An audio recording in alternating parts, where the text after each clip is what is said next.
প্রিয় জেসিও ও সৈনিকবৃন্দ, আসসালামু আলাইকুম, ঈদ মোবারক।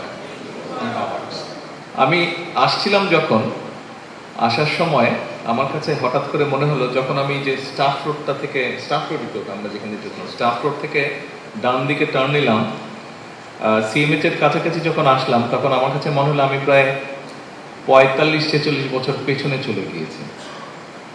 আমার সাথে গাড়িতে যারা ছিল, আমি ওদেরকে গল্পটা বলছিলাম যে, যেমন সিএমএইচটা আমি যখন, তখন এটা আমি কথা বলছি আপনাদেরকে 75-76 সালের দিকের কথা, 77 সালের দিকের কথা। সিএমএইচ এর গেটটা অনেক বড়, এখন এন্ট্রিটা অনেক বড়, তখন এত বড় ছিল না, বেশ ছিমছাম ছিল। তা আমি জিজ্ঞেস করছিলাম, আমার সাথে এটিসি আছে, আমি সোহানোকে আমি জিজ্ঞেস করছিলাম যে, আচ্ছা সিএমএইচ এ ঢোকার পরে, এটা 74-75 সালের দিকের ঘটনা, তখন ওখানে প্যাথোলজিটা ছিল, ছোট একটা প্যাথোলজি ছিল তখন ওখানে, এবং ওটার সামনে ছোট একটা বাগানের মতন জায়গা ছিল, 2-3টা বেঞ্চ দেওয়া ছিল, সিমেন্টেড বেঞ্চ ছিল। তো ওগুলো এখনো আছে নাকি? খুব সম্ভবত ওগুলো বোধহয় নেই, এখন চেঞ্জ হয়ে গেছে।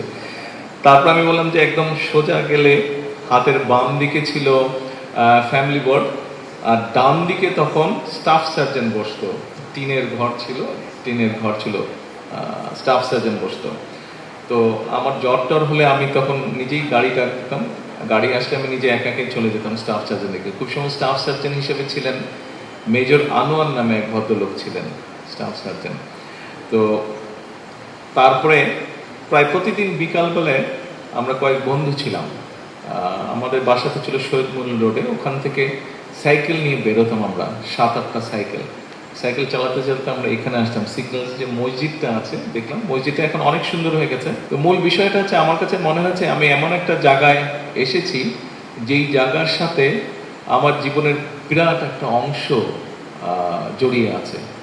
আমার ভালো মন্দ, কষ্ট, ব্যথা, সুখ, দুঃখের একটা বিশাল একটা স্মৃতি এই পুরো জায়গাটার সাথে জড়িয়ে আছে।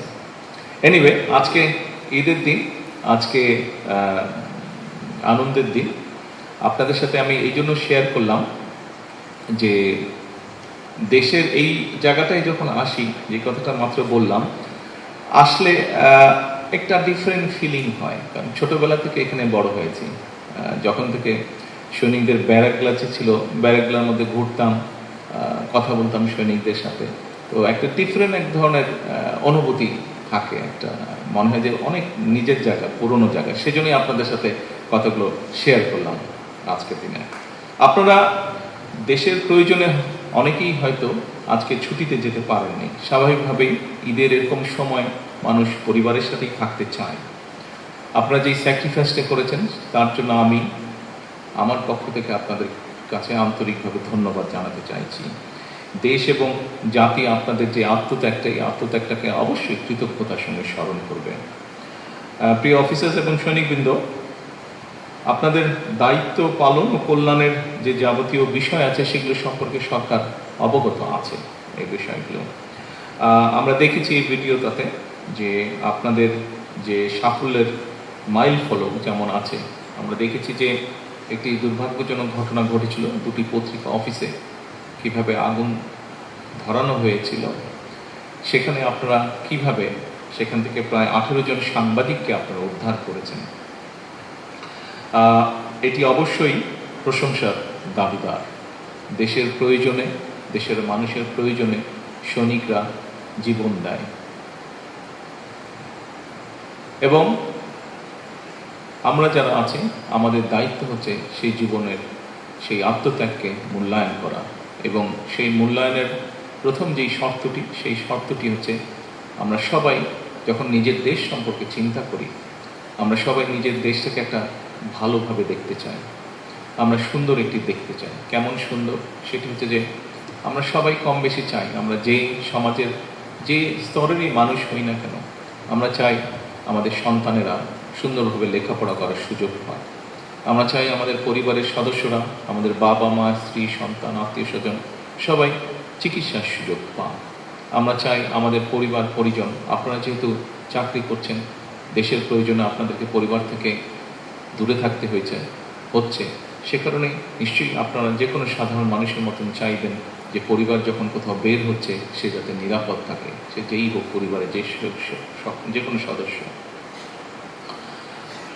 আমরা চেষ্টা করছি, আপনি একজন সৈনিক সহ দেশের যে কোনো সাধারণ মানুষ, যেভাবে আমরা দেশকে আমাদের কল্পনায় দেখি, সরকার চেষ্টা করছে পর্যায়ক্রমিকভাবে ধীরে ধীরে সেই দেশটাকে সেইভাবে গড়ে তোলার জন্য। আমি বাংলাদেশে বহু বছর থাকতে পারিনি। কেন থাকতে পারিনি আমি সে বিষয়ে যাচ্ছি না, এবং সেই সময় ভালো মন্দ কী হয়েছে দেশে কম বেশি আপনাদের ধারণা আছে। আমরা দেশটিকে আরও বেটার জায়গায় নিতে চাইছি।